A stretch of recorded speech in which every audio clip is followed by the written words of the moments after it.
In this channel, on this channel, I'm focusing on the new world order that we have before us that we might call, as the American Society on Aging has done, the longevity revolution.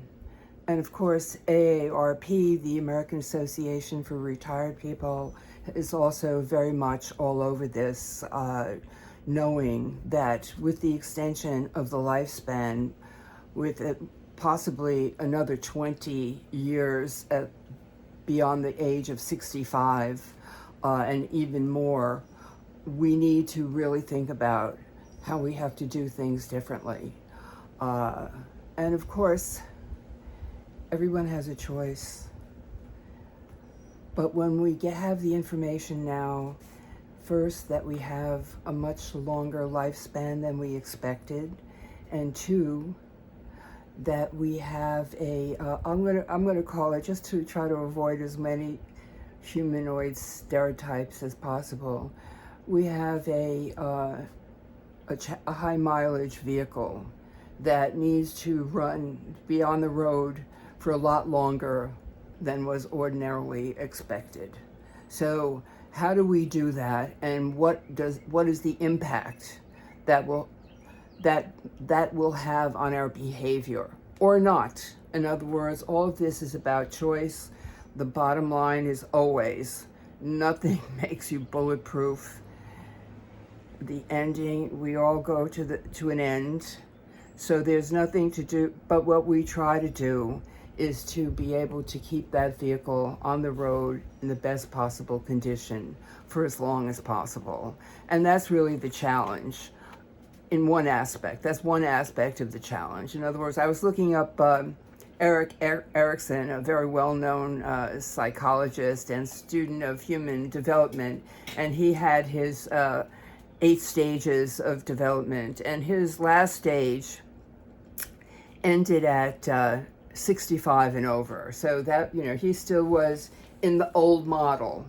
In other words, now we have to look at 80 and over as a possibility anyway, or at least looking at that stage of 65 and over as being much longer than expected. So that's our challenge. And what is helpful? What do we know that's helpful? And then how do we actually do it? And each of us, again, as I said, has a choice as how they want to manage. And of course, this whole journey, this is a journey that I'm on a personal level, of course, aging. And then looking at aging from a wider perspective, like in terms of this huge cohort that's moving forward and trying to figure out what to do next. I went to the university in my area has what they call a Center for Healthy Aging, which is part of the medical school. And I went there for a presentation about clinical trials. And it was interesting that the clinical trials that they are able to do have to do with interventions, for the most part, after some issue has come up. In other words, there might be a clinical trial of whether to use a pump in open heart surgery or not. In other words, different techniques that might have better outcomes in terms of interventions. For the most part, that seems to be what is able to be studied. But to me, the basic premise that they are accepting is that, you're going to have this high mileage vehicle and the parts are starting to go bad, and, the carburetor clogs up, or the fuel injection system needs revamping. But is there any preventative maintenance that can be done so that we either delay, modify, or eliminate the development of such conditions? Let's just, one of the favorite ones for me is diabetes, type 2 diabetes. Now, there's practically an epidemic of type 2 diabetes, which is let's just say, preventable or modifiable with simple interventions around diet and exercise once you have an indication that this could be an issue. In other words, when the doctors are finding readings that is saying you are in a pre-diabetic situation and you need to be, things will happen if you don't do something. So we don't have a healthcare, at least to me, the healthcare system is weak in prevention-oriented interventions. And I think that is particularly important for people who are older in terms of course, we are at higher risk for all of these, negative effects of the chronic conditions. Heart attack is still numero uno killer in the United States. So it is up to us, I think, to really look at what we can do, how we can change our behavior to improve our outcomes, with the goal being functional longevity. And the longer we can maintain our function, the more satisfying potentially life can be. And it also has enormous economic ramifications. So I looked at, what we're talking about in the place where I live, okay? And one of the things that they are talking about is the increase. As I said, this is the Center for Healthy Aging. What they have seen is that the number of New Yorkers 65 plus has increased by 26% over the past decade.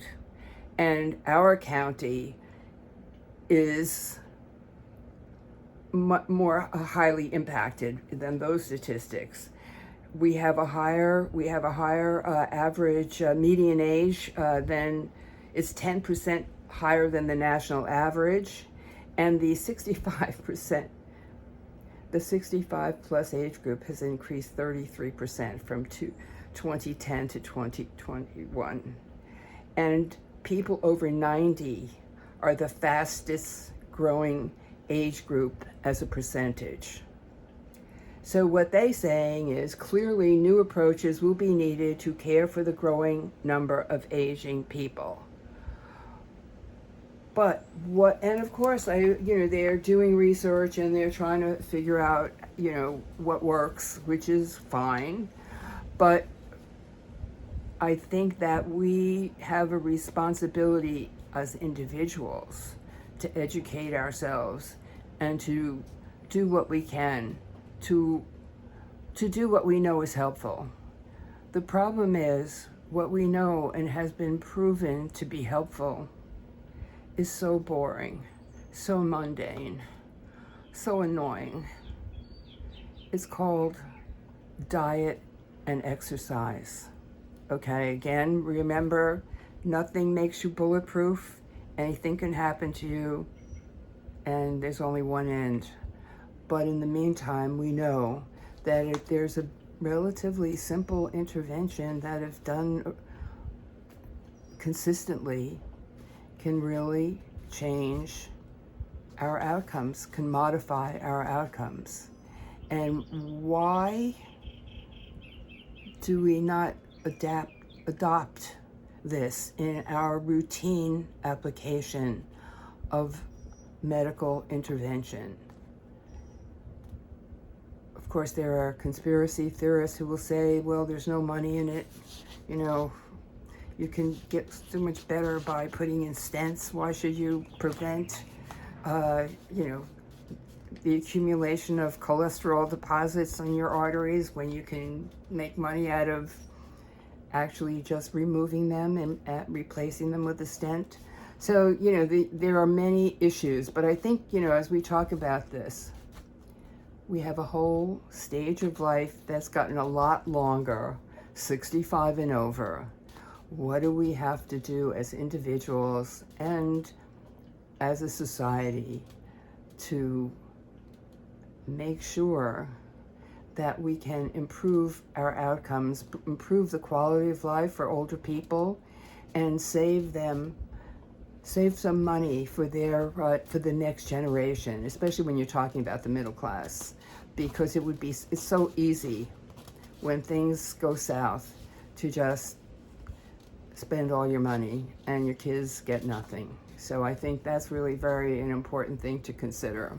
Well, we'll keep marching on. I am like the original amateur hour in this, but I just really think it's so important for people to really think and to understand that, hate to say it, we actually have to change our behavior. And of course, we do have the medical interventions and the heroic activity of our whole healthcare system, which is perfect. I mean, I wouldn't turn it down. But what can we do to help ourselves and possibly prevent or modify the onset or course of the chronic conditions, which no longer kill us, but do impair our functioning as we live on? And anything we can do to prevent or modify that would be very, very helpful, because we're going to live a lot longer than we expected. Thanks a lot. Have a great day, evening, whatever.